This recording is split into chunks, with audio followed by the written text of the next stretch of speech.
Hello dear students, ये advance का एक क्यू है। इसमें बोला गया है कि if in the expansion of 1 plus x की power m into 1 minus x की पावर n, ठीक है, the coefficient of x is 3 है और coefficient of x square is -6 है, ठीक है ना। तो m की वैल्यू बतानी है, ठीक है। सबसे पहले हम क्या करते हैं, 1 प्लस एक्स की पावर m इंटू का 1 माइनस एक्स की पावर n का एक्सपेंशन लगाते हैं। तो ये बन जाएगा, इस वाले का एक्सपेंशन जब ओपन करोगे तो ये बन जाएगा MC0 प्लस का MC1 इंटू का एक्स प्लस का MC2 इंटू का एक्स स्क्वायर प्लस का एंड सो ऑन और इंटू का, जब इस वाले को जब ओपन करोगे तो ये बनेगा आपके पास NC0 माइनस का NC1 इंटू का एक्स प्लस का NC2 इंटू का एक्स स्क्वायर माइनस का एंड सो ऑन, ये चला जाएगा, ठीक है ना। अब मैं इस वाले पूरे एक्सप्रेशन में इन सबको मल्टीप्लाई करने पर कोफिशिएंट ऑफ एक्स लिखने जा रहा हूँ। कोफिशिएंट ऑफ एक्स क्या आएगा, ठीक है। तो कोफिशिएंट ऑफ एक्स निकालने के लिए क्या आएगा, ध्यान सुनिए। जब MC0 का मल्टीप्लाई, जब ये वाला चीज़ इसके साथ मल्टीप्लाइड होगा तो उस केस में x का कोफिशिएंट आएगा। तो यहाँ पर आएगा MC0 इंटू का माइनस ऑफ NC1, ठीक है ना। और उसके बाद से एक और देख लेते हैं, फिर प्लस, अब ये वाला जब MC1 इंटू एक्स जो है जब इस वाले के साथ मल्टीप्लाइड होगा तो उस केस में एक्स का कोफिशिएंट आएगा, तो वो कितना आएगा, तो ये आएगा MC1 इंटू का NC0 आ जाएगा, ठीक है ना। और कोफिशिएंट ऑफ एक्स क्वेश्चन में दिया गया है कि वो 3 के बराबर है। MC0 की वैल्यू होगी 1 और NC1 की और वैल्यू हो जाएगी n, तो ये बनेगा माइनस का n बन जाएगा सीधा, और प्लस का m इंटू का 1 इज इक्वल्स टू 3। तो यहाँ से अगर n की वैल्यू निकालूंगा तो ये आ जाएगा m-3, इसको बोल दिया इक्वेशन नंबर 1 बोल दिया मैंने, ठीक। अब मैं कोफिशिएंट ऑफ एक्स स्क्वायर निकालने जा रहा हूँ, ठीक है ना। अब इधर ध्यान देखें, कोफिशिएंट ऑफ एक्स स्क्वायर कैसे आएगा, ठीक है ना। तो कोफिशिएंट ऑफ एक्स स्क्वायर के लिए जब हम MC0 इसका प्रोडक्ट स्क्वायर वाले टर्म के साथ करेंगे, इस वाले के साथ इस वाले के साथ करेंगे तो आएगा, तो वो कितना आएगा कोफिशिएंट, तो MC0 इंटू का NC2 आएगा, ठीक है ना। और फिर MC1 इंटू एक्स का प्रोडक्ट, इसका प्रोडक्ट जब इसके साथ करेंगे इस वाले के साथ तो आएगा एक्स स्क्वायर, तो उसका कोफिशिएंट कितना आएगा, माइनस का MC1 इंटू NC1 आ जाएगा, ठीक।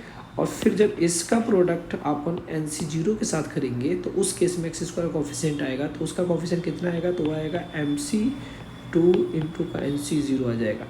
तो जब इन दोनों ब्रैकेट्स में आपस में जब ओपन करेंगे तो इसमें एक्स स्क्वायर का कोफिशिएंट ये आएगा, ठीक है ना।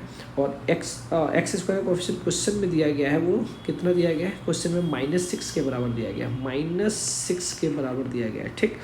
MC0 की वैल्यू होती है 1 और NC2 की वैल्यू होती है, ठीक है, तो 1 इंटू का NC2, तो ये n का फैक्टोरियल अपॉन में 2 का फैक्टोरियल इंटू का n-2 का फैक्टोरियल हो जाएगा। माइनस का MC1 हो गया m इंटू का NC1 हो गया n, और प्लस का MC2 को ओपन करेंगे तो ये आएगा m का फैक्टोरियल अपॉन में फैक्टोरियल 2 इंटू का फैक्टोरियल -2 आ जाएगा, और इंटू का NC0 की वैल्यू हो जाएगी 1 और इज इक्वल्स टू माइनस का 6 आ जाएगा, ठीक है ना।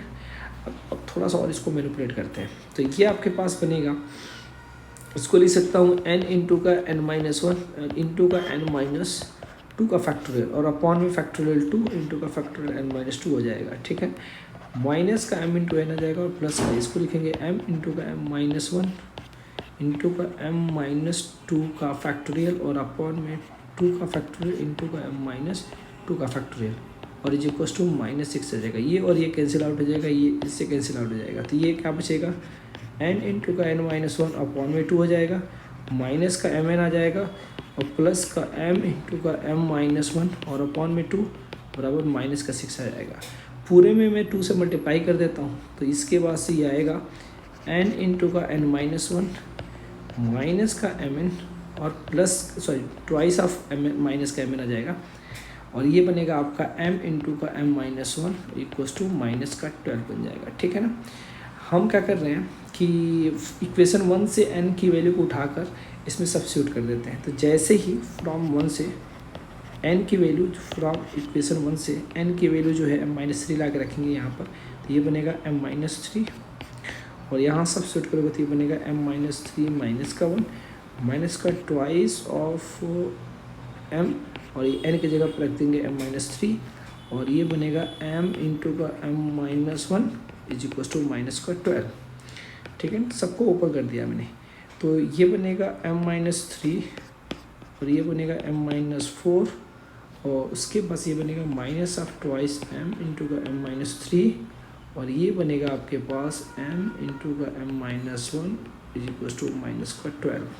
ठीक है, इसको ओपन कर दिया हमने, तो ये बनेगा m² माइनस का 4m माइनस का 3m प्लस का 12 माइनस का 2m² और प्लस का 6m हो जाएगा। ठीक है, और प्लस का m² माइनस का m is equal to minus का 12 बन जाएगा। ठीक, जो कैंसिल हो रहा है उसे कैंसिल कर दो, m², ये और ये सब कैंसिल आउट हो जाएंगे, माइनस का 7m और माइनस का 8m और प्लस का 6m, तो ये माइनस का 2m बन जाएगा। ठीक है, और उसके बाद ये 12 की जब राइट हैंड साइड में भेजोगे तो ये माइनस का 24 बन जाएगा। ठीक है, तो यहाँ से m की वैल्यू आ जाएगी 12।